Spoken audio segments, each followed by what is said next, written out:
आज शिकोहाबाद में नगरपालिका से अध्यक्ष पद की उम्मीदवार श्रीमती मीना के समर्थन में एक रोड शो निकाला गया। देखिए, आज मेरा रोड शो था जो आवास विकास होते हुए काशीराम रोड से रुकनपुर एटा मैनपुरी तराया, एटा तराया, पक्का तालाब, तहसील तराया, नारायण होटल, स्टेट बैंक, बड़ा बाजार, भगवंत वाले बाग होते हुए पुनः हम रुकनपुर होते हुए मैनपुरी रोड, आदर्श टॉकीज, मैनपुरी चौराहे होते हुए मैंने अपने कार्यालय पे विराम किया, जहां मुझे जनता का अपार स्नेह प्यार मिला है, जिसके लिए मैं जनता का तहे दिल से शुक्रगुजार हूँ। रोड शो कांग्रेस कार्यालय आवास विकास से शुरू होकर काशीराम कॉलोनी, रुकनपुर, मैनपुरी तिराहा, एटा तिराहा, कचरा बाजार, पक्का तालाब, तहसील तिराहा, स्टेट बैंक चौराहा, बड़ा बाजार, भगवंत वाला बाग होते हुए कांग्रेस कार्यालय पर आकर समाप्त हुआ। 2 सीटें जीत रहे हैं, कांग्रेस का परचम लहराएंगे, जिसमें पहली सीट हमारी शिकोहाबाद, जिसमें हमारी प्रत्याशी हैं मीना लतीफ अहमद ठेकेदार। इनका बड़ा अच्छा यहाँ व्यवहार है व्यक्तिगत, और कांग्रेस का भी यहाँ वोट है। दोनों मिलके ये यहाँ की चेयरपर्सन होगी और विजय श्री इनको मिलेगी। 13 तारीख को आपको लड्डू खाने को मिलेंगे। सैकड़ों की संख्या में कांग्रेस की कार्यकर्ता राहुल गांधी जिंदाबाद, मीना भाभी जिंदाबाद के नारे लगाते हुए चल रहे थे। रोड शो का नगर के लोगों ने जगह जगह पुष्प वर्षा कर स्वागत किया गया।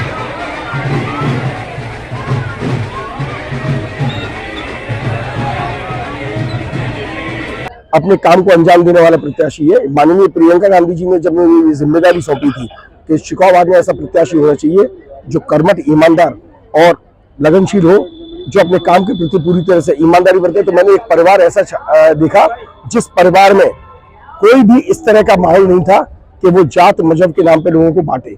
इसलिए मैंने इस प्रत्याशी श्रीमती मीना लतीफ ठेकेदार का चुनाव किया, और इस प्रत्याशी को चुनते हुए आज मुझे गर्व महसूस हो रहा है कि मेरा डिसीजन जो था वो गलत नहीं है।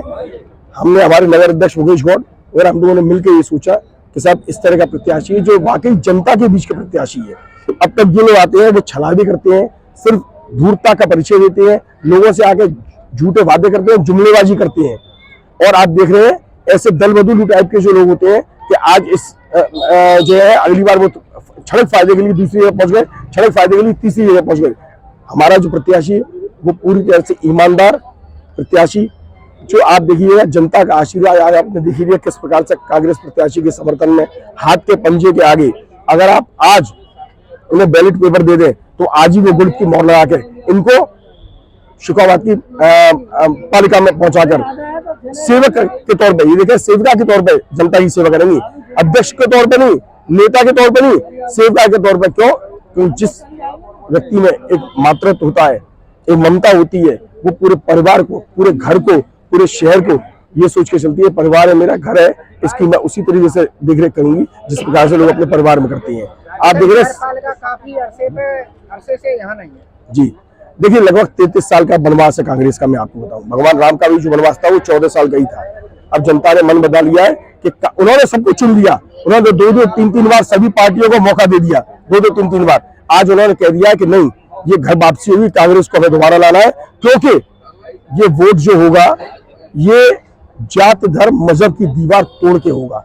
जात धर्म का बंधन तोड़ो, भारत जोड़ो, भारत जोड़ो। राहुल गांधी जी ने जो 4000 किलोमीटर की यात्रा की थी वो इसलिए की थी कि युवाओं को रोजगार मिले, वो इसलिए की थी कि लोगों के बीच में जो व्यवस्था होती आ रही है उसको मिटाया जा सके।